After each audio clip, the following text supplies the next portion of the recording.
Hey, so the new podcast today is one of my favorites because I have a family with me that has been, since I started out. I remember telling you guys I managed a nonprofit called CAD.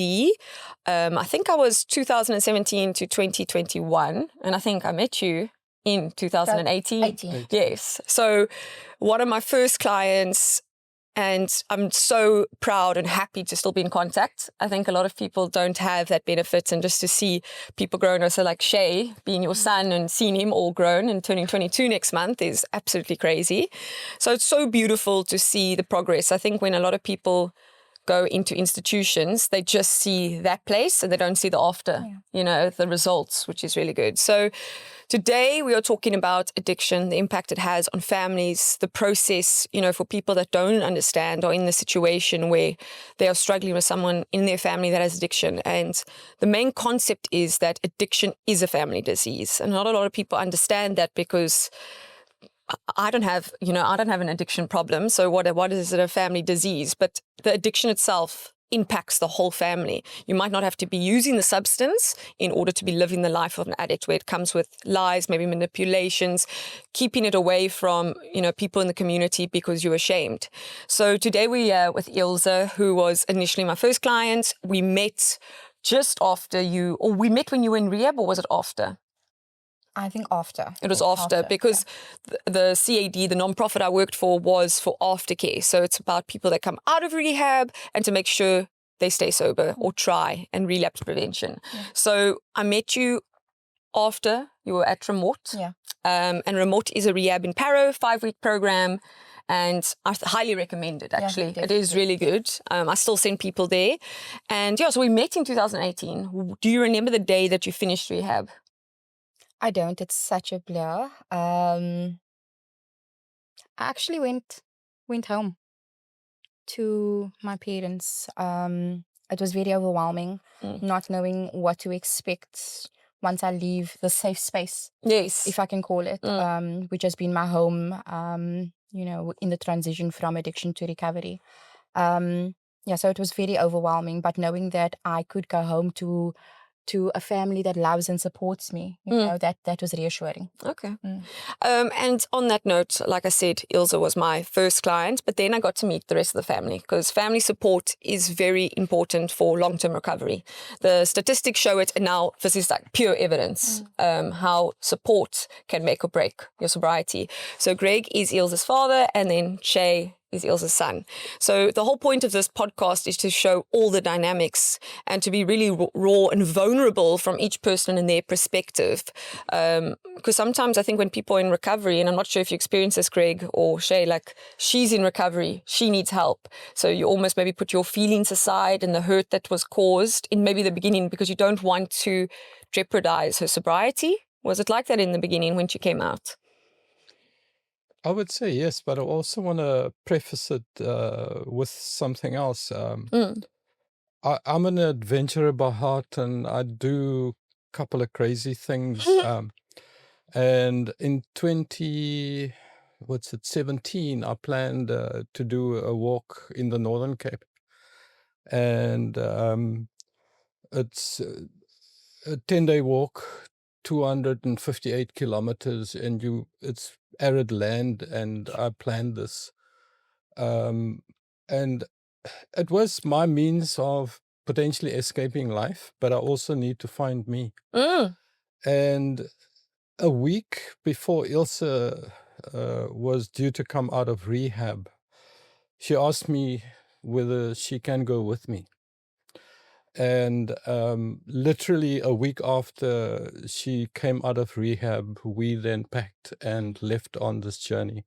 Wow. So that in itself was, I would call it divine intervention. Yeah, and I think it did a hell of a lot in terms of just the healing process, the forgiveness process, and we can chat later about bit more about the kind of things that happened on that 10-day journey 10 days, that prepared us for life after that. That's amazing. And was it straight after the rehab? A week after. That's incredible. No training, no getting my mind right. It's just it's something that I feel. in my heart, in my spirit that I need to do. Wow. It didn't make sense, but I know I needed to. And now there's no but- escaping when you're on this walk. You can't, you and your dad probably had to face a lot of maybe conversations. Like you said, we'll talk about that later. But there is no getting away. No. Sometimes you're forced, and it was, I remember you actually telling this story. I think it's very amazing. And Shay, how old were you when your mom went into rehab? I was about 7 years ago, so 15. 15, 16, yeah. Wow. Around about there. Did you understand what was happening? Obviously, teenagers, I understood a lot, yeah. Yeah. And it was your first rehab. I remember that. Yes. So it was your first and rehab. only. Yes, first and only. Very rare. So don't put pressure on yourselves out there, but it is rare, but it's an amazing story to tell. First and only rehab. And so you knew she was going. How did you get your hopes up, or did you be realistic in the sense that it's not going to be a quick fix? Or as a kid, I mean... Well, I took it in a way that it's a big step forward. It's something good that, a lot of us wanted the best out of it. And it was something that my mother needed to do for herself. And not just for herself, but for the people around her as well. She felt very good about it. I was really happy about it. So, yeah. It was a nice step that she took. And you guys, Good step. which is also really good at the rehab, even though it's only 5 weeks, sometimes I wish it was longer. And actually me and Greg were speaking about the help for the family. So I think you have Thursday nights, it was a group session, the families could come. But did you ever have an individual session with a social worker or psychologist where you could share and speak and have a family session while you were there? It was mostly in a group therapy session, although I interacted separately with the lady, the social worker. I can't remember what her name was. Yeah. Enya. I remember her dog. Bless her soul. And she was absolutely great, great support. But that was while the process was on the go. Yes. And I was reflecting a lot on the family dynamics before then, and the chaos, the dysfunctional family, the resentment. I'm sitting here today. My wife's name is Cheryl. Ilse's got an elder sister called Bronwyn, and a younger brother called Kyle. And Shay literally grew up with us. But the family dynamics, whilst the person or your child is in addiction, is chaotic. And I wouldn't wish it on any other family to go through this. And I think the probably the worst thing is that you don't know where to turn to. You attract sort of a lot of shame. The public out there knows what is happening. You don't actually want to face it. And I think for most part as well, I was actually an absent father for my other two children. And because the focus was just on Ilse and making sure that she survives another day, whatever that means. Because that's all-encompassing, and it's the only thing that you focus on. And I talk about being an absent father. I live in my head most of the time, and things need to make logical sense. But when you live with an addict, there's no logic that can be applied to life at all. And doesn't matter how logical the solution may sound or is in front of you, the addict does not apply logic to the addict's life. And that made it quite difficult to even engage or have a conversation. And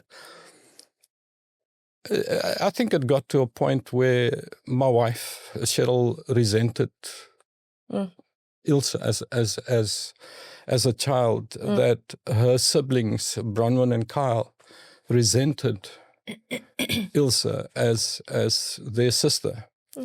And I think the only I was thinking last night, somebody referred me, because I was really battling, and somebody referred me to a guy in Rondebosch, won't mention his name, but he's a medical doctor that transitioned into helping people. And I had a couple of sessions with him after work, and he taught me this concept of head living and heart living.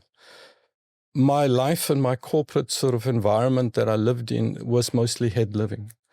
And I didn't know what it meant to do what is called heart living, and that is to create the necessary connection in the moment with people at a totally different level. And that for me opened up a very new perspective on how I needed to deal with it.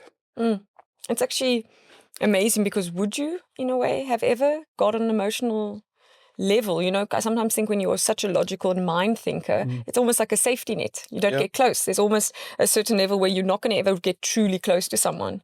It's a nice protective place. So going to this place where you had to get emotional in order to get to the level where you had to help yourself, help your family, help Ilse. Do you look back at it and go, you know, I'm glad I got that? Has it been an awakening? Yeah, it helped me quite a bit. It helped me quite a bit. And the sessions with him was also very much about self-care, you know, and because he had, his medical practice was linked to UCT. And he, after a couple of years, he realized that most of the students coming to him, he can treat the symptoms, but in fact, there's deeper issues of trauma and challenges that these students have. So he actually transitioned his practice to becoming more in tune with treating the holistic person as opposed to just a medical issue. Wow. So, but having said that, you know, as a family, there's not, or I wasn't aware of the help that's out there for a family. And you also wanted to keep this thing almost secret, but everybody knows. Everyone knows. So, you know, I've had situations where I've gone to people's houses for an intervention with a family where there's an addict, and they, you know, bring me in from the back door because they don't want people in the community to know that I'm coming there to help their son. But in retrospect, everyone knows, you know, it's just the shame of it. Do you think it's getting better in the communities, in places where people can speak up? Or do you think there's still a lot of shame and stigmas around it? Sure. I think the way of life nowadays has become almost acceptable, you know, to be using, to be drinking, to be out there partying. That, yes, it depends on the individual themselves, that there is shame to it, but it's become such a norm that it's become a regular part of life. Okay, that you're almost an outsider if you're not doing it sometimes. If you're not in that world and living a very sober lifestyle, sometimes, it depends, I suppose, but that you almost feel like an outsider. Myself, definitely.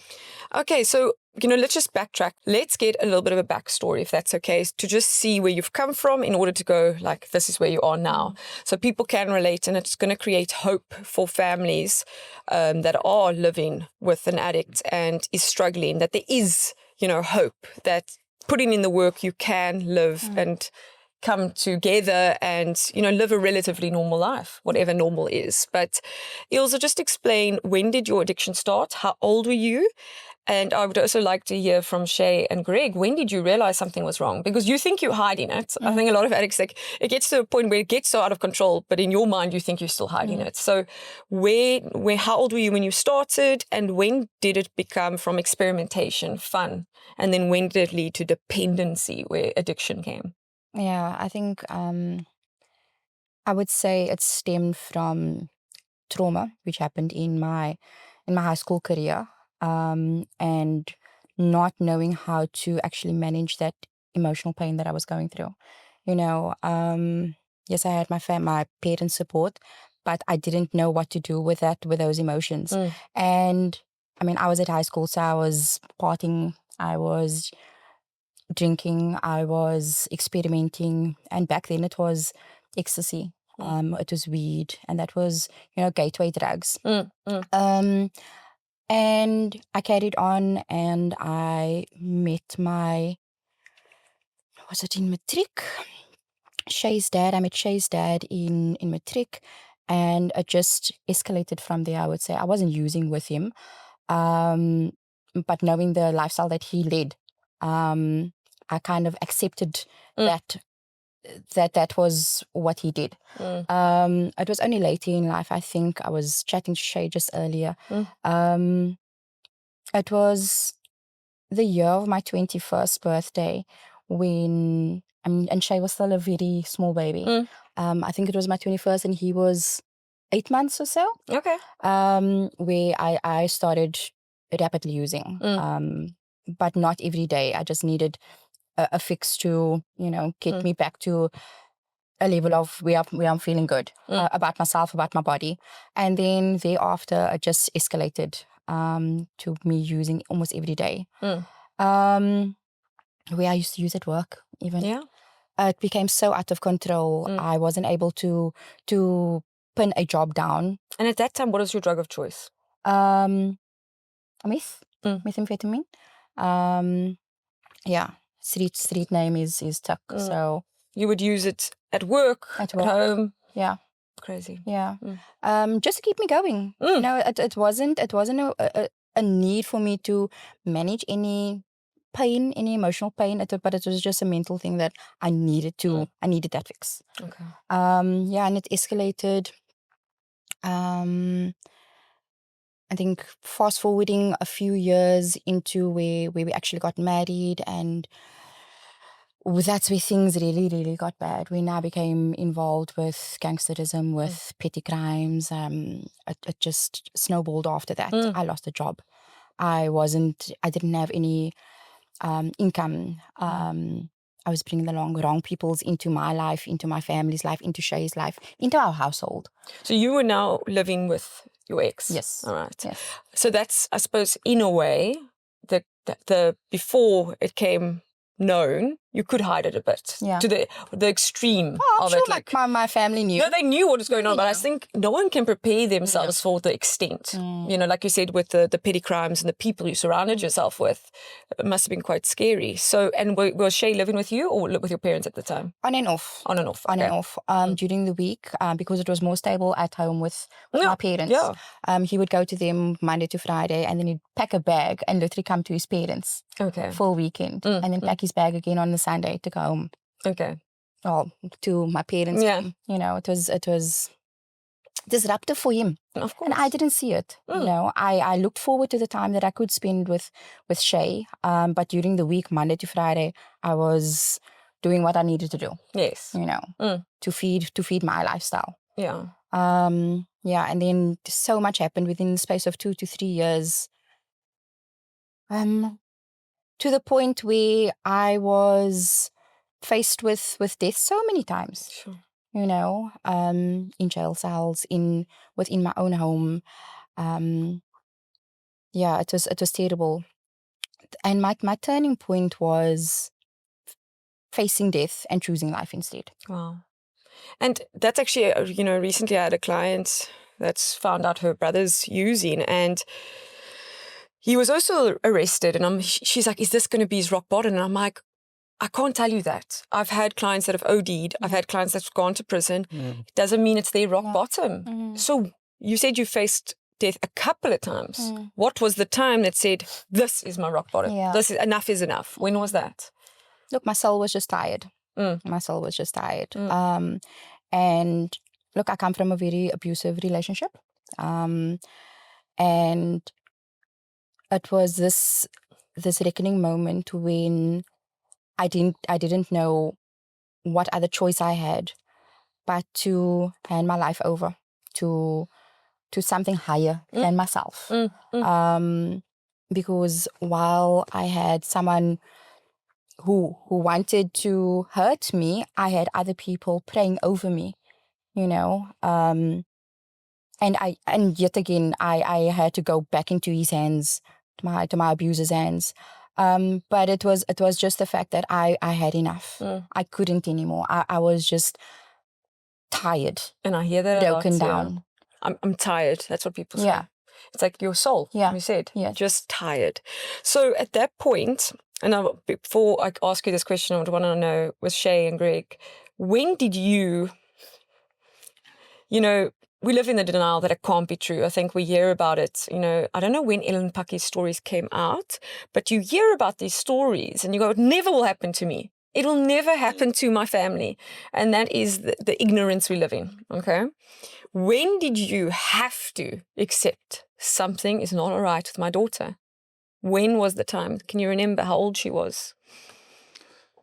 I can't really remember when, but there were early signs of it. She couldn't hold a job, and invariably wherever she went, including jobs, there was theft involved. I think probably the most crude awakening and I would say worst thing that a family member could go through is seeing your daughter, your child, in a police cell behind bars, not once, not twice, but several times. And as a father, I'm not even sure whether I told my other children. You know, I hid a lot of things from them, thinking that I'm helping them, but in fact it was just the contrary. You know, they felt that I wasn't there for them. And Ilse would come home weekends and sleep most weekends, you know, and I think you tend to live in hope most of the time. Of course. Because you think you have this logical conversation whenever she's like in a lucid state. And you think the conversation will land, but guess what? When she walks out that door, it's just the same cycle.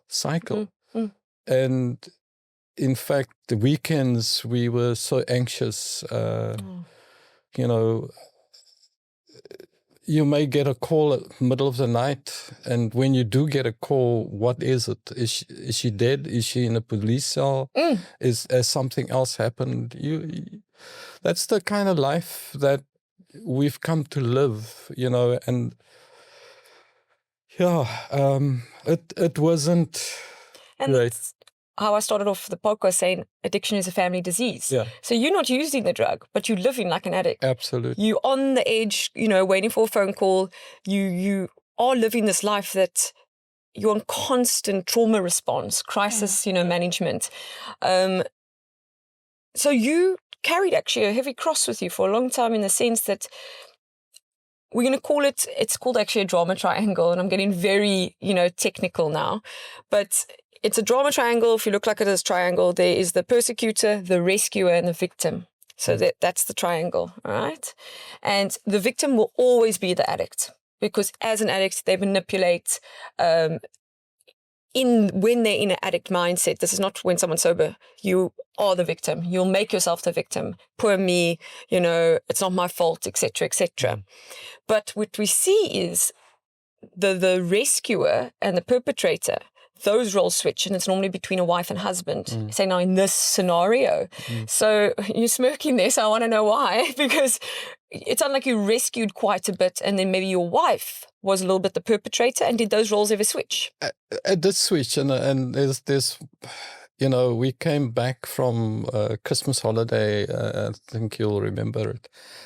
And lots of stuff were missing from the house. I mean, my son's cricket bat. I mean, he worked hard, weekend jobs, to buy this cricket bat of about 7,500 rand. When he got home, it was gone. You know, together with other things. And that, for me, at that point, was just the final straw.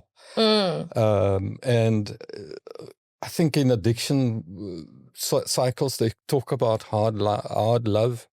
And for me, that was almost like a final straw. I put her out of the house. Okay. I didn't care where she was going to go. Yes. And then the next day, that was the Friday night. The next day, my wife went to go look for her. Wow. So that's the moment the role switched a bit there. and brought her back. Wow. And one can say that she enabled, rescued, but I think the roles sort of switched, depending on the situation. And yeah, it's really tough. Of course. And for people who are in it, there is no right or wrong way. I think the only blessing that one can hope for is that when the addict realizes that enough is enough, that the family is there to catch her. And I will never forget the Friday evening when she was at the lowest point. And in fact, my wife went to go fetch her in East River out of a very bad situation. And she slept and we were in bed, and she came to us in the room. And she sat at the foot of our bed and she said, "I can't do this anymore." Wow. And had she never done this before? No. Okay. Oh, it's amazing. So you phoned your mom to say, "Come fetch her." Okay. Yeah. And then you went home. And when she said those words, what did it feel like? Did you feel this time's different? I did. And as a family, I mean, I'm representing the family. And as a family, at the time, we did the right things in terms of finding a rehab center that would take Ilse. And my son was actually Kyle was instrumental in doing this. And yeah, that was sorry. No, you can have a break. Now I was going to wait for him to finish. Okay. You can have I think that was the start of a long journey of, I think I would call it salvation. Yeah, when I was in it, I always thought about the idyllic family life that one should live. And I didn't think that kind of family life was going to be possible in my lifetime. I mean, I didn't see a way out of us coming together as a family again. So that Friday night, I think it was around about end of March, thereabouts, 2018. It felt different. And it felt genuine. There were many conversations that we had similar to that, but that one was the turning point. And it's only when the addict realizes that the addict needs a different life that things will actually change. Yeah, that's true. When the victim becomes, the survivor. Yeah, no, and I mean, they can't be forced against their will to choose the life for them. It needs to happen organically, naturally, because otherwise it's not for them. And recovery is all about the addict. Yes, the family is affected and impacted, but at the end of the day, they have to go through it on their own. Yeah, and to my dad's point, even though they live in shame, there isn't real support that the family actually know of that is within their reach. And I don't think it is at their fingertips, There's always help for the addict, but not for the family members. Yeah, so... And you can't, as we say when I was working in rehab as well, and we tell, I say this like as a symbolic thing. So if there was a garden, right, and your parents said, "Please, and we're going away the weekend, can you water my garden," right? But you're an addict. So your garden has been neglected completely, right? So now you're in rehab trying to water your garden, make it look good, But your family's is also destroyed because you haven't looked after it. And now you try and overcompensate. And what do people often do is like they would overwater the garden, which is the same effect as not watering them. And I always use that symbolic like thinking pattern of you can't make up. You can't, in a week's time or even a year, make their garden fine again. You first have to focus on yours and slowly build trust again. Yes. And it's not on you, but you feel like it is because you, like I said, have to overcompensate for your past mistakes. It's who's helping your parents water their garden. Yeah. Like you said, there's no help. You had the rehab, maybe some support groups, you had your faith, and then your parents, like you said as well, support, family support. Where's that? There isn't. There isn't a lot of it, or that we know that is available as well. So, Shay, we were talking about, your mom's journey of the experimentation, the addiction, the getting help, because you were young.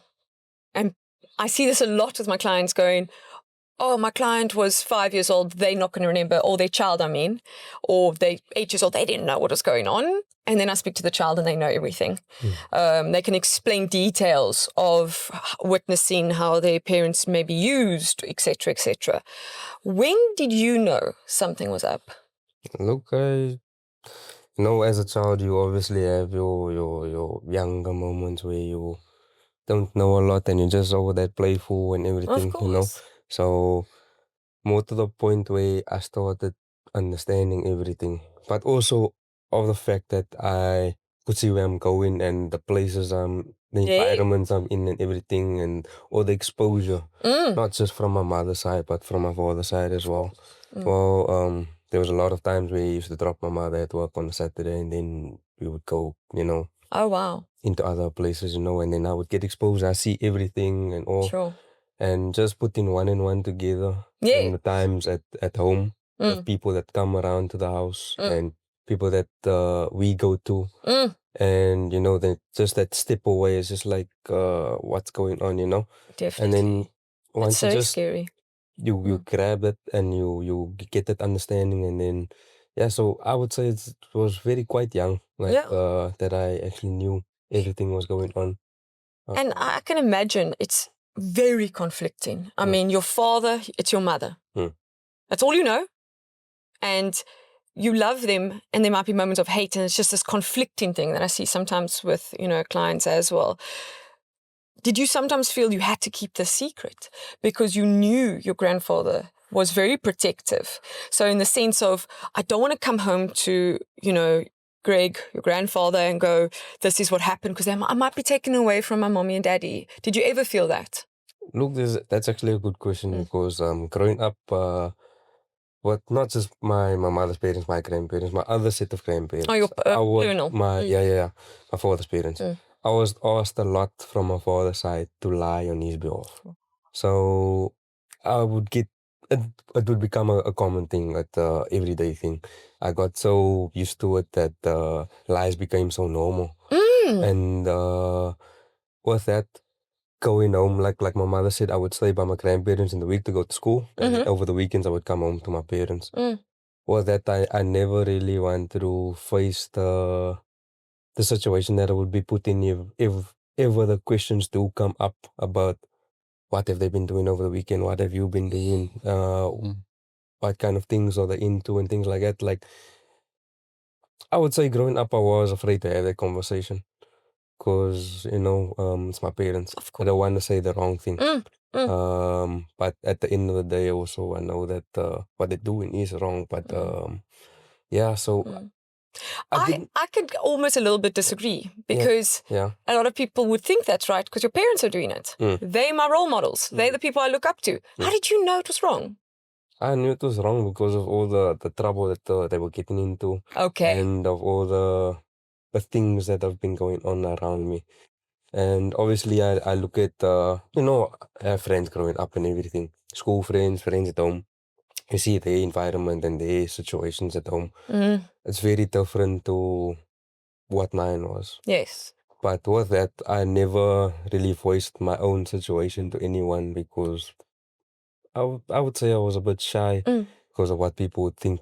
So yeah, I could actually just see that it was different Yeah. in that But sense. you had to and it keep was this all to wrong. yourself, I'm guessing. Yeah, right? yeah. So that's a lot. I kept it to myself, yeah. Yeah, because you didn't have a sibling, and I don't know if you were that close to your auntie and uncle. Did you ever share it with him? No, I Okay. didn't share it Okay. with them. No, I only became close with them really after my mother really went into You had help rehab and everything. yeah. Okay, And I that's started amazing. growing with my uncle and And auntie as well. the sad reality is people think addiction will never happen to them. And people can be very hard. And I will be honest, I think I did actually admit this in one of the support groups that I never had empathy for addicts, ever. I was doing my degree in social work and I was placed for my first 3 years either at like an old age home, children's home, all of that. My 4th year, I was placed into Tuflige rehab. And to say that it completely changed my mindset, that I'm doing my master's and PhD on addiction and mental health, it's absolutely crazy. Because not one person that I spoke to, one of my clients ever said, I chose this. It was just, I was bored. It was always because of trauma. It was always because genetic predispositions, because their parents, were addicts, and there were social elements in it. There is so much more than just a choice, isn't it? And it's all fun and games, the experimentation phase. And it's something my mom used to say. If you're in a group of people and you're all, experimenting, having fun, out of those 10 people, you always think it won't be you the one that takes it too far, And that's what happens. Now, the reality is I also lost my mom actually at the end of the day from alcoholism, so she passed away from it. And it's something that I will be honest and vulnerable about, that I have to now think about it every day, that go, okay, now I must be honest, there is addiction in my family. I've got a genetic predisposition to come out. That I also found out my grandfather was at remote. But he was an absent father to my mom. But there is history now. Now we've got, there's some generational things here. Now, you've now got 2 parents with a history of this. Has that ever put pressure? Has it made you more aware going on in life? Because you were a teenager. Let's not pretend you weren't, faced with peer pressure or, try this or whatever. Do you think differently, do you think, than people your age? I feel like I do. I feel like I've also been put in that situation, or in my own thought in my head, where I would think to myself, am I gonna go down the same route? Yeah. Am I gonna do the same things? But at the end of the day, I always told myself I'm not going to. Whereas I did fall into weed. I was using weed a lot. I think that was also just because of everything that went on, and that would just take me away. Yes. Yeah. So to answer your question, I think I do think a lot differently than what other people do because of the experiences that I had and the situation that I've been put in. Whereas people my age of today, they would find out about it now and they would think it's fun and all, and they would take it out as enjoyment. Yeah. Now I would think of it as it's just It's not worth it, is it? Yeah, it's not worth it. Yeah. So and I think you sitting here and having the whole generational, like, it's beautiful. I mean, grandfather, daughter, grandson. And the reality is you sitting here going, oh no, you wanted something different. I don't think you statistically realize what the odds you've beaten. Yeah, like it's incredible. It's something that I think should be studied. Like, what did you guys almost do right? I know it wasn't easy. I'm not saying you guys are perfect, and I don't want to put that as well pressure on you guys. But I'm just trying to say to my viewers, there's hope. Yeah. There is hope. There is support. There are people, your next door neighbors, the people, in your family, that if you do think something's going on, more than likely there is, So yeah, and as well, Shay, you should be so proud of yourself, because it's such an easy scapegoat as well. Like, oh, my parents did it. I come from that. I could do that lifestyle. But you wanted better, and you had to fight a little bit more odds than another person that didn't have that growing up, for example. So well done, really. And what actually are you doing now, by the way? I'm a mechanic. I'm a full-time. Oh, wow. Okay. And how is that? Making your own money? It's lekker. Yeah, when you make your own money, it is nice, isn't it? Yeah, I work after work as well. Okay, really? I work all the time, actually. So that is maybe in a positive way your addiction, work and money. Yeah, I would say so. I mean, if I wouldn't be, I would have been working on my car today. Okay, well, thank you for being here. Always. But no, that is amazing. I think, addiction, I think we all have it. I was actually studying it, and now that I'm doing like my PhD, and addiction is you can have it in positive or bad things. There's people that are addicted to exercise. It's always sometimes just escape. What are you using in order to deal with emotions, I think? And it can be something negative, it can be something positive. Okay, so you got out of rehab in 2018. You have now been sober for how long? 7 years. 7 years. 7, Amazing. yeah. Do you still celebrate sobriety birthdays? I do. Good. I do, especially my dad. My dad, really? he reminds me every now and again, something's coming up. I'm like, yes, I know. I know. So, yeah. So, I mean, my dad has been a really, really strong pillar for me from where we have come. You know, having that divine intervention moment at Tankwa in 2018 where our walls just broke down and we were able to heal from that. And since then, our relationship has been so much stronger, so much, you know, we were able to make up for time that was lost. So I still celebrate. Good. Yeah. No. More than your real birthday? More than my real birthday. Oh, that's amazing. make It's like a a point of it. rebirth It day. is. Yes, No, at true. 100%. And it's in March, isn't it? It is. Awesome. Yes, of course. So, yeah, you guys have been then in my lives for 7 years, and I find that amazing. You also, when I started out, I had to do support groups. Not had to, I wanted to do with my the organization, because we did aftercare. So if people don't know, aftercare is the time after you leave rehab. It's actually the most difficult time. It's 75% of people relapse 3 to 6 months after rehab. That's a fact. And that is why aftercare is so important. And that is why we're also going to talk why it's so important for families to get support, but there isn't. But you guys both, and I think that was amazing, because not only does South Africa completely struggle with absent fathers, which is just very sad. But not only that, parents that want to support their kid after addiction and all the things that happened, you know, the activities, the criminal activities that happened with it. But Greg, you came. You came to every support group.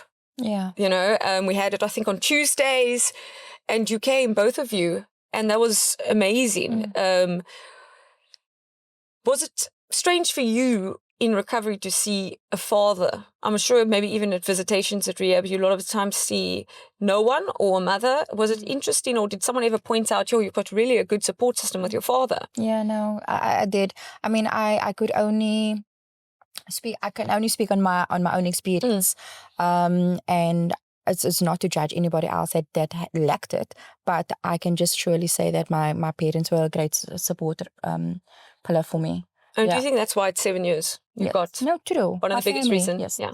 Yes, the support of your family. Yes. I think if I look back, a lot of the people who I have met in the last 7 years don't really have that support. I think they are made to feel that it's their own journey, that you do it on your own and you're meant to do this. And there's so much expectation and pressure there that you don't really feel loved and appreciated and acknowledged for what it is that you have been through and what you are willing to step into in recovery. They don't have that support. And I want to go back, Greg, what you were saying, the beautiful journey that you and your daughter had that brought you together after rehab. Do you mind sharing that? Yeah.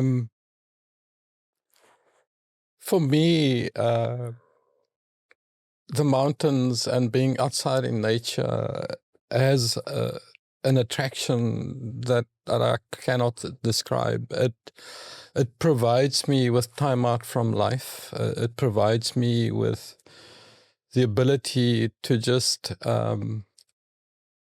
create mental space for me to heal.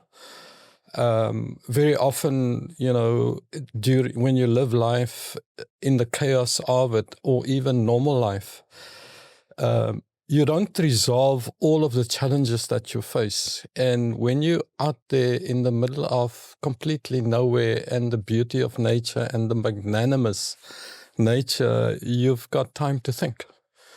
There's that book by Nancy Klein called Time to Think. And so I planned this particular journey of 10 days over 265 kilometers. I booked it in 2017 already. I think it was around about June of that year. And as Ilse went through the process in rehab, a week before she was due to leave there, she asked me, or in fact told me, she wants to come with. I wasn't too sure. I didn't tell her at the time of her request, but I went to the social worker, Enya, and I asked her privately, is this a good thing? And Enya encouraged me to do it because it's a request that she had. And Enya said it's something that potentially she wanted. I was concerned because she's never done like a day hike in her life, but anyway, so we had a week basically in between her leaving and then us going on this journey. And so we needed to get a backpack, shoes and clothes and whatever. And so we went. And for those who don't know, it's called the longest gravel road in South Africa. It runs from a town in the Northern Cape called Calvinia to Ceres. And it takes you along the Tankwa Nature Reserve. And in fact, it's farmland, so not a lot of towns. In fact, there's no towns in between. And although it's an organized walk, it's not a race. You walk on average between 22 and 30 kilometers a day, and you just need to get to the overnight camp.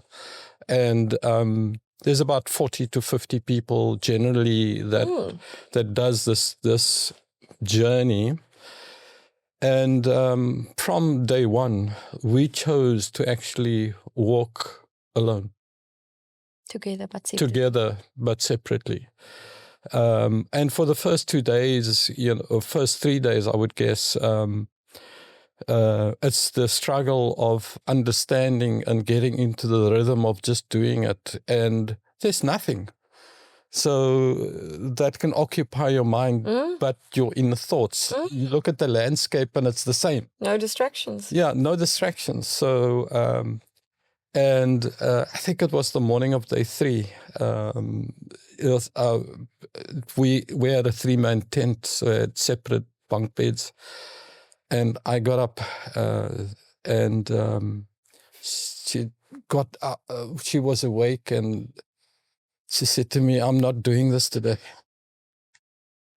I'm not doing this because you've got an option to go with the truck and get to the next point, right? Okay. And wait there, as opposed to doing the 20 to 30 kilometers. Well, that's right. Yeah.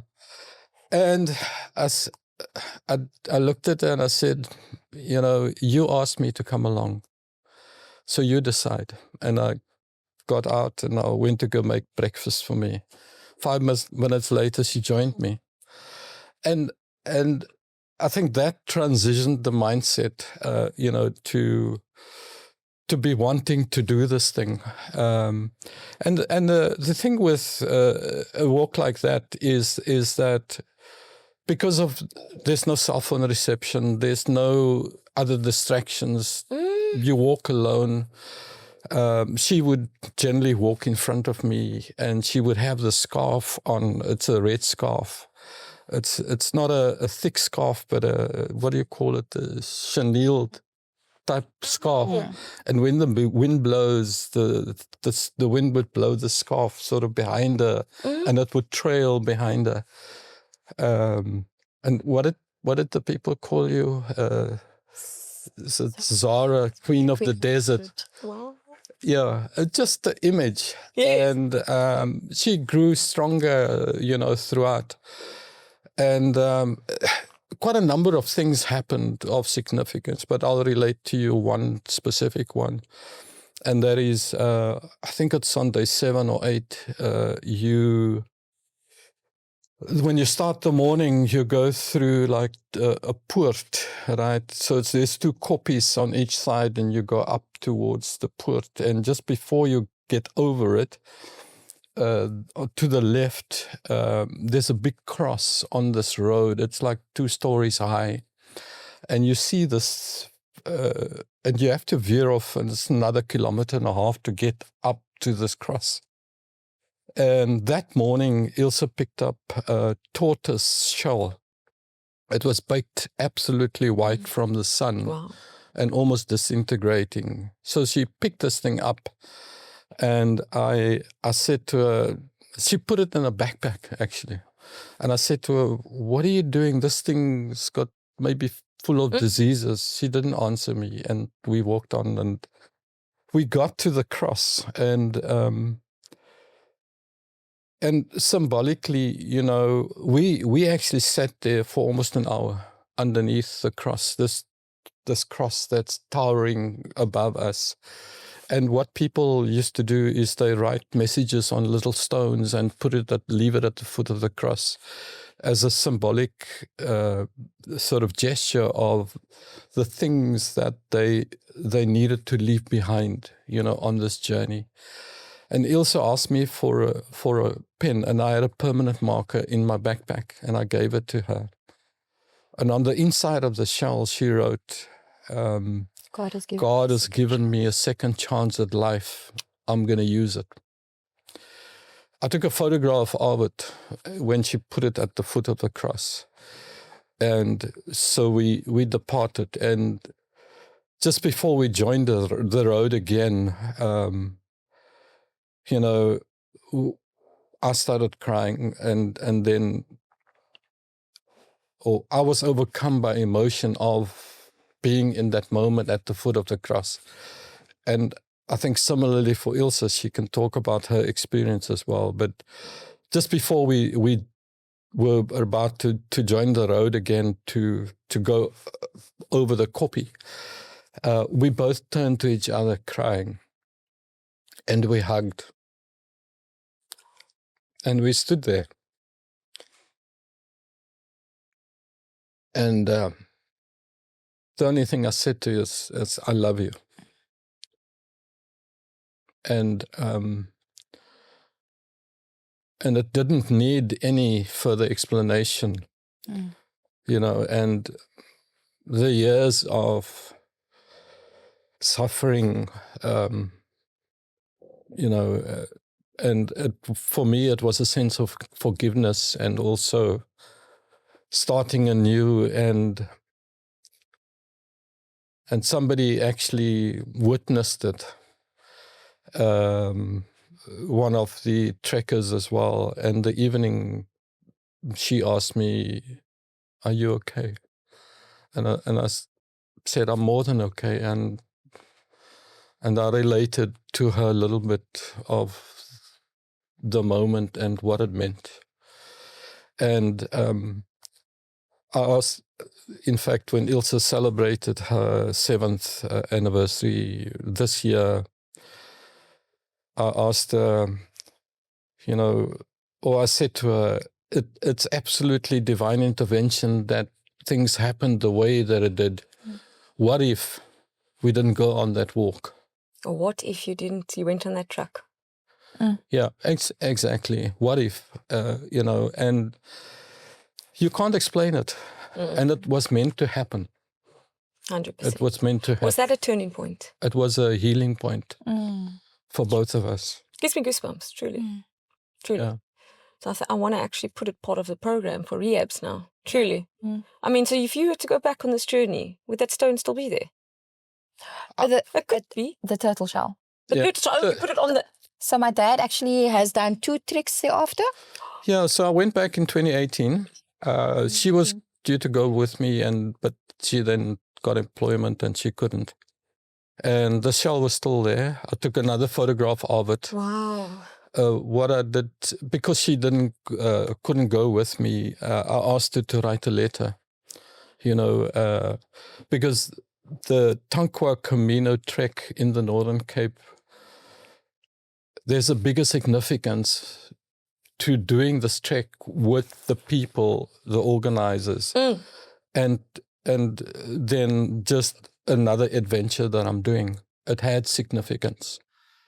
for us as a family, it was a starting point, a turning point. And then I asked their permission because at night we normally sit around a campfire, and with the light of the campfire, and we sit and eat. And so I asked the organizers whether I can read the letter, and I read it. And I could see, as I was reading it, a couple of people, trekkers, about 40, 50, a couple of them were actually crying. And two ladies came to me, sit with me, one that same evening, the other one the next day. There was actually a mother and daughter, mother, father, and a daughter on that particular trek as well in 2019. And their daughter was also addicted, and they were on a similar journey. Wow. So I actually sat with them the next day during one of our breaks on the journey. Yeah, and then I went back in 2023 to do it for the third time. And the significance of doing that, it was a 5-year celebration of not Ilse's sobriety, but our family life. The family healing. And wow. Very symbolic. Beautiful. And that shawl was still there? That is It integrated. started disintegrating, so I put the pieces together and I took another photograph. Wow. It just means so much more than just a walk. Yeah. And I always remind Ilse, I mean, God has given me a second chance at life. I'm going to use it. Yeah. And I've been using it. Been using it. It's not easy. It's not easy in recovery. Every day is a challenge. You get faced with life every single day. And it's easy for me to say is I'm going to check out of life and I'm going to go back to using. I'm going to go back to drinking or whatever, just so that I can, feel something again. But I choose to continue living every single day. Why? For what I have gained, for the blessings in my life, for a relationship with my family, for all the healing and progress that I've seen in their lives, and a relationship with my Heavenly Father as well. There's not a day that goes by that I cannot use my own strength as purpose to encourage and to just motivate the next person in whatever capacity of life they come to me, whether it's a word of encouragement or just a hug, so God has given me a second chance at life, and in whatever way that He wants to use me, I allow Him to do that every single day.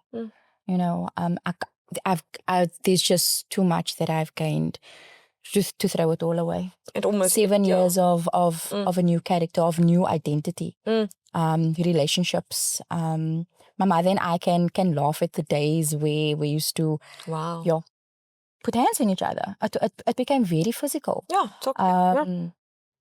So there's just too much to throw away, to keep fighting every single day. And it is easy, like I said, to go and make a purchase of something. But it takes a lot of effort to stay in recovery. When those, intrusive thoughts happen, I know you shut it down. What does it come from the most? Like, is it stress? Is it an argument? Is it family, an argument in work? Anything like that? What is the trigger, let's call it, that makes those thoughts appear? I can't say pinpoint. Sometimes it's family conflict. Sometimes it's heavy stress at work, an argument, but never anything exterior that isn't within my control. But there's a way of managing all of it. I have to, like I said, I wake up every morning and I pray for God to give me the strength, because He journeyed with me. He knows my heart. And so whenever I am triggered, I just pray. Okay. I worship. So I don't think I've had an intrusive thought in quite some time. That's amazing. I think within the last 7 years, I felt inclined to give in twice only. That was early in my sobriety, and then a few years ago. But I mean, it's passing. And I'll never forget, Greg, you gave me a beautiful book. It was a yellow book. It's something about positivity. And I remember the one image in there, the spiraling. And it's when you can have a negative thought, an intrusive thought, and how we can spiral. And trust me, when you're in that spiral, you can think of a million negative things in your life. And how the only way to escape that is getting out of that spiral and not entertaining it. So in those moments, you say when it gets to that, your way of getting out is praying, is thinking about all you've gained, and that works for you. Yeah, I have to catch myself before I go any further into it. I've got a lot of people within my life that is there to support me. So whenever I'm feeling a certain way, I can message my dad. I can speak to my husband. I'm married now again. Oh, I'll get to that now. I can speak to my son. You know, there's people in my life that help me through it. Because one of the things that come with addiction, active addiction, is the concept of putting things under the rug. You know, we don't discuss openly because either they're going to discuss you and you're going to manipulate or lie about the situation. Then, as you said, Greg, it's almost like you have to protect her so you don't share the honest truth to your other children or your wife. So you put that under the rug, you know, and then Shay, you keeping all of this to protect your parents. So, there's a mountain under this rug at the moment. Is this what also worked for you in sobriety? Was when you obviously took those things under the rug, you dealt with it, you talked about it, that now you can speak when you say you're feeling a bit stressed today, when you feel, especially in the beginning where, I'm having a craving. Do you think that helped, this more open door policy, this more talking? Was it also a weird dynamic in the family where it's just all in the open now? Could you see that in your recovery? And has that helped? Yeah, no, definitely. One thing that I learned early in recovery in the groups that I used to attend was secrets keep you sick. And that is what you used to do when you're trying to hide your addiction, you know, doing it in your own room, you know, behind locked doors. And I think that is something that has kept me going. It's one principle that I would share with everybody is be open, have open communication with everybody, because once you start lying, start hiding things, it starts building up. And it's a lot of weight for you to be carrying, you know. But to live out in the open, proud, and to be able to communicate freely and openly, it's liberating. Yes, and it saves you in the long run. Yeah. People always think addiction is just the using. No, it's the behavior that comes with it. The lying, the manipulation, the self-care, everything about it, the behavior. And that's why I think also in rehab, they make you wake up at 5 a.m. It's just to cause a routine, a different routine. And, you know, self-care of brushing your teeth night and day. It's those simple things that I say to people, that's where you see you might slip or relapse, is when you start forgetting those things. You know, you're not going to work, or you're not going to your church, or whatever that support was for you. It doesn't happen overnight. There are signs. And I want to go back to Greg, a father of now a recovering 7 years sober daughter, but to go back when your daughter was using, I think you mentioned that there was a lot of, you know, you would say absent parenting to two other children. As a father, if you don't mind sharing, how did you forgive yourself?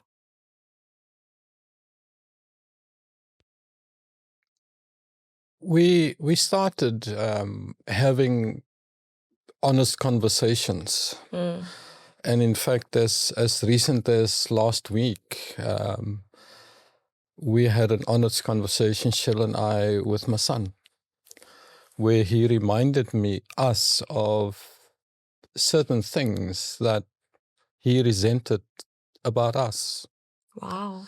And reminded us of what he felt and how we felt. You know, and similarly with my eldest daughter, who's very frank in her conversations, and you've also come, we've also learned to listen more, you know, to their needs and to their emotions, because we didn't communicate at that point in time. I thought we were doing, or we thought we were doing the right things by hiding it from them. In fact, it's so far from the truth. We stopped communicating and having open conversations. And these days, you know, we celebrate family occasions as a family. And for me, it is, it's almost like it's, for me, it's lovely to become a spectator in the family situation and just see the dynamics, which are totally different. And it's totally about caring, and it's totally about relationships and caring and loving each other, you know. And our value systems have changed as well, and our belief systems have changed, you know. And I certainly don't take life for granted anymore. It has also humbled us as a family, you know, in the sense that you think, because you drive a fancy car, you live in the area that we live, nice job, you know, you can go overseas and whatever, and that's life. In fact, that's not life. Until you don't have family life, you think those things are important. In fact, it's not. The question that I always wrestled with is, you know, because you think as a father you provide everything, and yet you're faced with this kind of challenge, you know, and you can't resolve the question of what has gone wrong.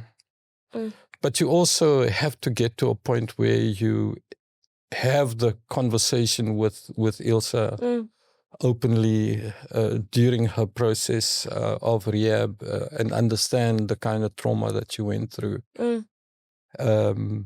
But yeah, it's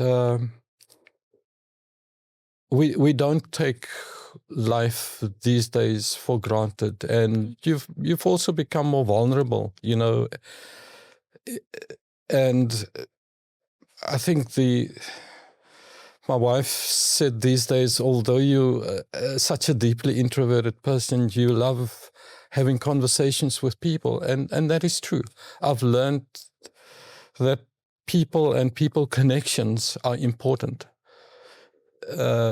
I think the one thing where we have failed as a family is this whole concept of disconnection, because we didn't understand the trauma that Ilse went through. She couldn't turn to us, and therefore tried to deal with her challenge on her own. And she sought solace in a substance. And yeah, I've just come to love people more, and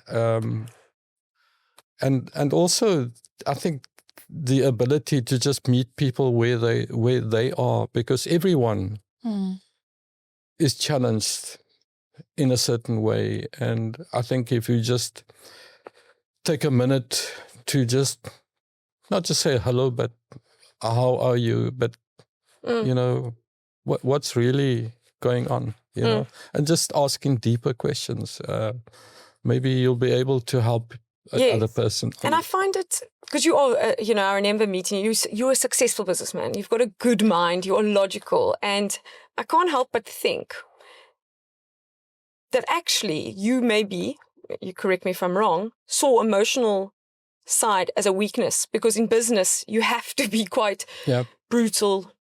You have to be thinking all the time of strategies, that actually the weakness that you thought was emotions made you maybe a better businessman. I don't know. You can tell me. No, that's why I said, you know, the insight that I gained by engaging with the medical doctor is the heart living part, which didn't come easy, actually. I had a couple of sessions with him where he reminded me of how to engage, in fact, in the situation. Because applying the logical mind to a problem of addiction is the worst thing that one can do. You need to come from a different place in order to meet this person, and so I've carried that with me. And it sounds like you guys took a challenge as a family, and individually each grew from the situation in your own way. Yeah. And indirectly it brought you together. Yeah. Because none of us are perfect.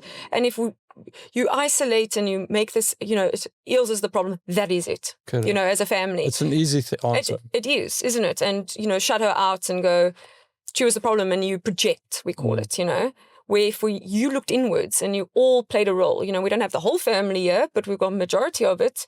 And it sounds like you each had to almost humble yourself, grow individually, and indirectly you all became the best versions of yourself. That's I think our goal in life, that's my perspective, is to reach your full potential. Yeah. And it sounds like each one of you almost did. I know you're still young, Shay, but it's made you mature very quickly.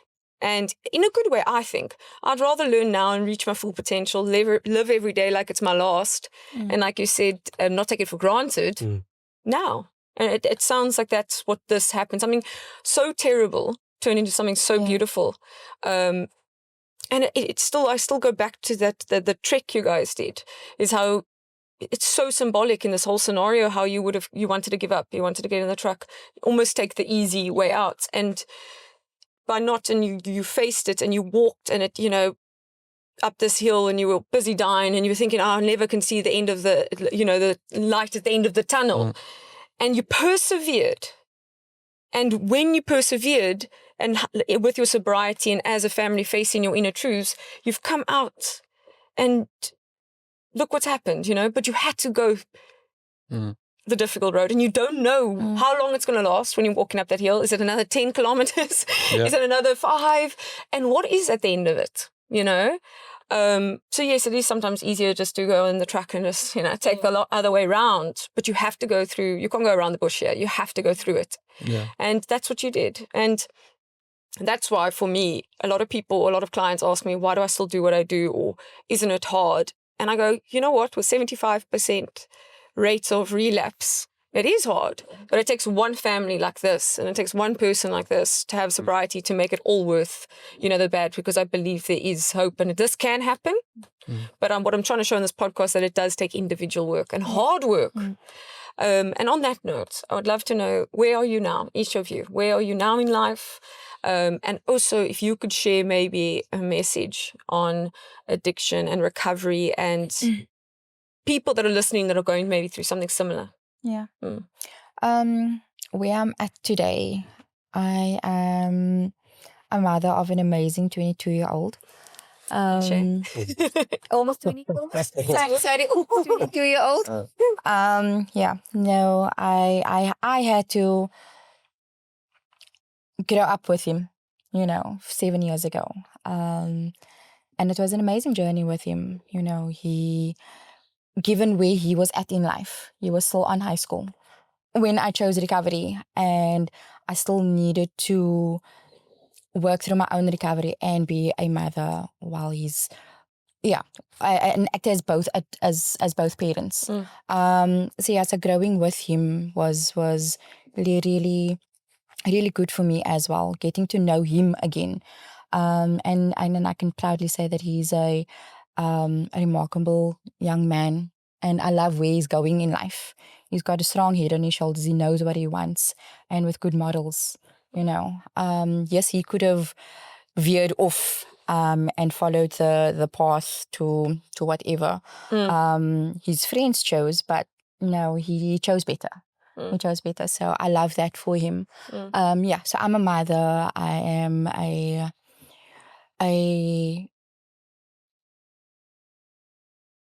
I'm part of a bigger community at work. I've got I've held. This is my actually my one job that I've held for as long as I can remember. Oh, I think about 6 or 7 years. sure. You know, Out of interest, looking. I'm so sorry to interrupt. Mm, Work. mm-hmm. A lot of people don't want to say they're in recovery, which is understandable. You don't want your bosses or your employer. Did they know that you were in recovery? It was something that I wanted to keep to myself, but it also I had to use my discernment and in knowing who I could share it with. So I was open to a certain extent, but it's also not as if I was ashamed.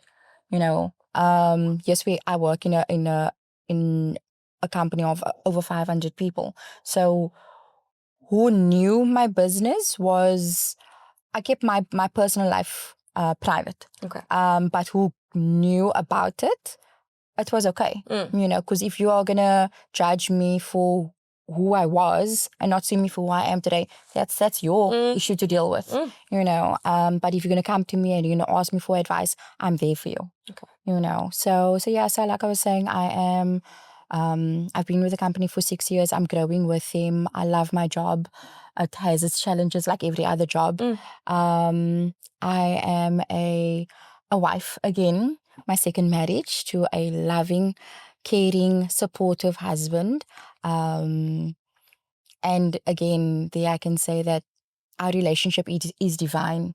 You know, I had to go through what I did to get what I have today. I love him to bits. And he encourages me to be better. You know, he helps me grow. Yeah. And he's not a recovering addict. No, he's not. And does he show understanding? Yes. Sometimes it's hard to true, understand. Yeah. true. That's amazing. Yeah, so I mean, there's also so much more that I can do and want to do within society itself. I am part of a culture committee at my job, and that means going out into the community as well. Wow. You know, working with the kids, working with the youth, but that's limiting. You know, I can only do so much there. But in my own capacity, I do work with some NPOs. Okay, Yeah. great. So, but there's so much more work that Well, I want to do. You are a living example. So sometimes I think just you speaking here already is going to help a lot of people. Yeah. You know, your journey is a testimony, isn't it? When people say you must give your testimony, that's what it is, which is incredible. And what would you say to people where they're either in early recovery or thinking about recovery, and to people that are in recovery but maybe going through a challenge to stay sober? What would you say to them? Okay. Well, for those that are seeking recovery, I know that there is not many options for you. Not that you know of. I know that your situation that you are at, whatever your environment is at home, whatever your family dynamic is, whatever community you live within, and whatever stigma you think that there is around addiction, and the fact that you can maybe be seeking recovery as a weakness. You know, it's not about that. It's about you and what you want to do for yourself. Don't do it for anybody else, because there's a lot of expectation and pressure that's going to come from it, and you're going to feel like you are a failure if you're doing it for anybody else. So seek the help wherever it is. Go to someone at the church. Go seek a counselor. There are organizations within the community. Don't be ashamed. Just do what you need to do to get yourself there. It's not easy. It took me years to actually say that I need help. I mean, even when I was using, I was still going to church. I was still praying. I was still worshiping. I was still reading my Bible. I was still seeking that guidance. So if that is you, continue doing what you're doing. Your day will come. Don't give up before the miracle actually happens, because we don't know how long the journey is going to be for. Mine carried on for, Shay is now 21 years. I need to get that right. So for 20 years, I battled. So it's difficult. We don't know when our breaking point is going to be. But just keep fighting through and knowing, and keep that positivity and that hope that it will eventually happen for you. Great. Thank you.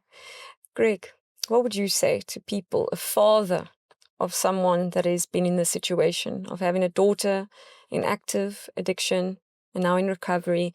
What would you have to say to people going through something similar? I think there's various stages, and one needs to potentially compartmentalize those stages. And I know when it first hits you as a family, what do you do? And I now understand that there are some organizations you can turn to just seek help as a parent or as a family member of an addict. So when you're struggling with an addictive family member, I think seek external help, and also find out within the family structure who you can be open with and not hide things anymore, because you can't, when you battle with it on your own and telling yourself that other people shouldn't know, the fact is other people do know, and I think the most important thing though is that you need to be there to catch them when they come to you. I know it's a difficult statement to make, because you're going through this thing for years, and you do give up at certain points in that journey, and you just want to opt out of life, but I would encourage you to stay on that journey as hard as it is, and connect with other people who've been there, and just reach out during that time when you feel quite helpless. And also, once the person or the addict is in recovery, in rehab, is to show as a family unit the kind of support that is needed, because that is the most crucial time that the addict should see that and be there. And I would guess the most difficult time is actually when the person leaves the rehab center, because life is still waiting for you when you step out that door, and very often the circumstances that you step into hasn't changed. 100%. And you need to make a decision as an addict as to what it is you're going to choose. And it's a daily journey. But as I'm sitting here today, I didn't think what we have today as a family unit, as a family life, was possible in my lifetime. I didn't think that. I couldn't see it. I couldn't believe it. And yet it happened. And as I say, it's nice for me to be a spectator. Even in a family gathering, I sort of hover above, and I look down and I smile, and it's worth it. What do you have in that moment when you look at the family? Content, peace of mind. Wow. And it's also good to see that your children are adults and living their own lives in a way that brings you peace.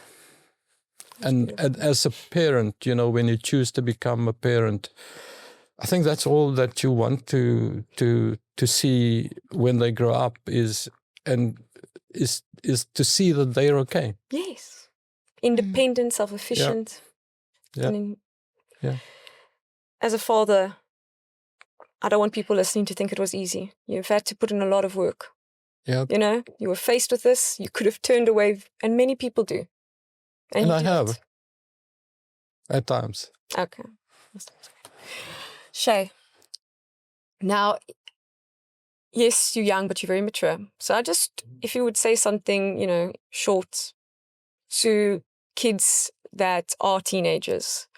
Oh, teenagers are very interesting creatures. I think we all remember when we were there. And they don't want to listen, so maybe someone of your age would. And, Shay, coming from parents to parents that, lived in addiction, lived with what comes with addiction, criminal activity, lies, manipulation. What would you say to maybe a teenager about their mindset and how they can choose the right path? That it doesn't mean that your story has been written just because your parents went down that road. What would you say to teenagers? I'm gonna tell them, first of all, be strong. Keep your head high. Don't think that what they're doing are okay. But also be there for them. I'd say in my sense, in what I've experienced, I tried to make it easy, but I know I didn't always make it easy for my mother, especially when she came out of rehab with my own problems and things, addiction wise. And so, coming from someone that went to rehab and Aja has to deal with someone else as well. Yeah. I think don't allow anything like that to grab hold of you, send you down a path. Also be strong and try to be there for them and support them at whatever you can. Who was your support? My support, well, I've had my uncle that tried to get me to talk to him. Okay. I spoke to him now and then. I didn't really speak to him a lot. My grandma, my mother's mother, spoke to her, but also not as much. Okay. So I kind of always taken it upon myself and made things sounds heavy like for it. myself. But you were just a kid as well. Yeah. Yeah. Yeah. It's a difficult one. Yeah. Yeah, so I try to handle everything in my own way, if I could say that, and find a way around it. Okay, then what made you decide? And thank you for sharing. You didn't have to about, the weed, and a lot of people think it can't be, and you can't get addicted to weed because it's herbal, it's etc. Thank you for sharing that. Number one. Number two, it is quite a problem. People are getting younger. What made you then go, no, I don't want this path anymore for myself? No, just people around me. Okay. I see how it drags them further down. And they talk about they want to do this, do that, they move forward, but they don't allow themselves to because that there's a hold on them. And myself, I've always seen stuff for myself and where I want to be in life, and not just that, I see how my family is, how they want to see a person, myself move forward as well. So with where I want to go, where I want to be, where I want to reach, I can't allow something to keep me back and people to keep me back in that sense. So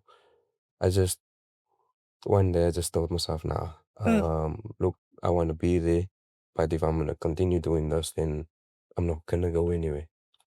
So I had to make that move and that choice to And lastly, do that. being at such a vulnerable age when your mom came out of recovery, obviously it is normal to feel a lot of emotions, resentment, anger. How did it come to a place where you forgave your mother? And what did it have to take to forgive a parent for not being sometimes the best parent during those times, for choosing the drug or alcohol sometimes over you? And that's how it feels. It does. It does. Personally, I've also realized that. Well, honestly, I wasn't too hard on myself because of that. Okay. I know that when my mother was using, she would always be there still. She would always make time still. Even though I would see and she would still go do that and everything. I didn't make it too hard on myself to forgive her also. Okay. I always saw her as my mother. I always loved her. I always cared for her. And her taking that step towards recovery and keeping that going, just my respect grew much more for her and showed me that anything is possible. Like I have this thing that I tell myself today, every day, well, also with my job as well. If you have it in mind, there's always a way. Mm. Like whatever you think is impossible is always possible. Mm. I mean, it's not like go try to fly now, but Well, never say never. yeah, Never say never. I mean, I can build something there. But anyway, I always tell myself there's a way, and my mother actually showed me that there's a way. Definitely. So yeah, That's beautiful. Yeah. And how is that to hear? Mm. Is it nice to hear? Yeah. Mm. It's heartwarming. It is. Mm. Now, I hear you have a poem for us. I do. And just so you know, Ilse is very gifted at writing poems. When we had support groups, she would sometimes bring her pieces. But you say you didn't write this one. No, I did write it. Did you? I did write it. Okay. I haven't written in a while. Mm. So one thing that I came to realize a few years ago, after I came into recovery, that I didn't have that ability to write anymore. I got lost along the way, and I couldn't make sense of it. And I tried to pick up a pen and put pen to paper again, and so that the words can just flow. But over a few years, I just had to accept the fact that my poetry was my saving grace while I was growing up. You know, from a very young age into my addiction, and then just as I entered recovery, that I needed it as a crutch, a good form of, you know, just getting my emotions out. So I've made peace with it since, but I know that when the time is right, it will come back again. Yes. Yeah. Because I actually remember you being quite hard on yourself. Yes. Like, you know, let's make something, and it has to be, I think that's anyone that's creative, you can be. But if you can utilize it as something that helps your sobriety and help others through your words. But I would love to hear it if you don't mind sharing it. No problem. So this one I wrote 5 years ago, and that speaks to my faith. Okay. It's not titled yet. Interesting. It's not titled. Okay, that would be my first thing because it would be the easiest. Faith. Okay. At the point of brokenness, my soul caved. I fell to my knees and cried out for the end to come. But just then I felt the earth shake and my bones move. Something in me shifted. Still not sure my up from my down, different from anything I've ever known. And I let it consume me. When nothing else seemed to make sense, a certainty struck me. From the tips of my toes to the crown of my head, slowly, surely, I was being renewed, and I let it reignite me. A power unbeknownst to me shattered my entire being, but this felt good. It felt right. So I gave in and it took over, working through me and all around me, and I let it restore me. Is this it? Is this the moment of reckoning? Filling me with so many questions, yet I did not doubt. Still, with every move I made, my feet landed on solid ground. Assurance swept over me. With eyes now focused on this light, I let it surround me. This is what a breakthrough feels like. A newfound faith I've never known was filling me, confidence beaming through me, running from fear and darkness that had kept me captive for so long. Now I am strong and full of life, screaming from the mountaintop, I've been set free. Wow. Is that mountaintop you're referring to, the hike or the trek you and your dad did? Well, it's significant to that, but also just of where I find myself in my faith. Wow. Mm. It's beautiful. Thank you. If you don't mind sharing it, I would love to put it on one of the podcasts with your name. Oh. Yeah. That was amazing. Thank you. Wow. Are you proud as a father? Absolutely. I think that's all we want as well, coming from a child's point of view as a parent that is proud. And you've put yourself in a situation where they can be proud of you. Yeah. Yeah. Which sometimes feels impossible because you've done so much damage. But yeah.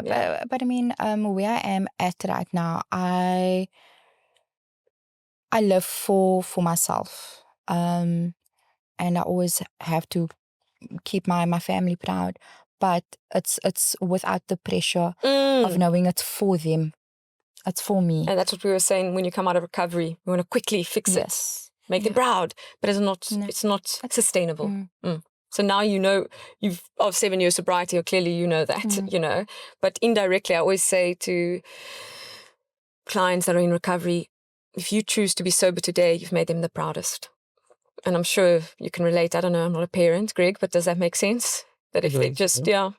because the rest follows. Mm. But is there anything else you guys want to share that I might not have touched on as a topic? No, I'm good. Nothing. But I want to thank you so much for your time. Oh, This was an absolute pleasure. You make my life easy. And I need to say thank you to you for the space that you held for us for such a long time. It was needed at that point in time for us in the process of recovery. So thank you for the work that you're doing and have done. Yeah, thank you for making it, like I said, easy. Even when I've got difficult clients, or as a social worker, people think you can't get disappointed. I will never show that to a client, you know, if they relapse or whatever, and I don't want them to feel that pressure. But you obviously do get disappointed because you care. And when I have recovery stories, and it just reminds me that it is possible and that it's a journey, and we're all just human, aren't we? Yeah. And that's actually the point of this podcast, is to show that we're all just human. So thank you so much. Thank you. Okay.